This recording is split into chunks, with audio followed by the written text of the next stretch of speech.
بسم اللہ الرحمن الرحیم۔ 8ویں روزے کے دن یہ عمل کریں، انشاءاللہ ہر حاجت پوری ہو جائے گی، قرض ادا ہو جائے گا، اگر بے روزگار ہیں تو اللہ تعالیٰ رزق عطا فرمائے گا۔ حدیث شریف میں ہے کہ نبی اکرم صلی اللہ علیہ وآلہ وسلم فرماتے ہیں کہ مجھے ایک ایسی آیت معلوم ہے کہ اگر لوگ اس پر عامل ہوں تو ان کی حاجتوں کو کافی ہو جائے۔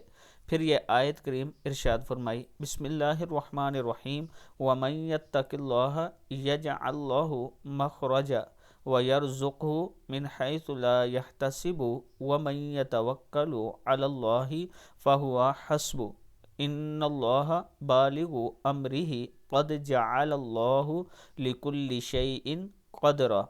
پھر پڑھ لیں، وَمَن يَتَّقِ اللَّهَ يَجْعَلْ لَهُ مَخْرَجًا وَيَرْزُقْهُ مِنْ حَيْثُ لَا يَحْتَسِبُ وَمَن يَتَوَكَّلْ عَلَى اللَّهِ فَهُوَ حَسْبُهُ إِنَّ اللَّهَ بَالِغُ أَمْرِهِ قَدْ جَعَلَ اللَّهُ لِكُلِّ شَيْءٍ قدرا۔ صدق اللہ العظیم۔ اللہ تعالی ہم سب کو اس پر عمل کرنے کی توفیق دے۔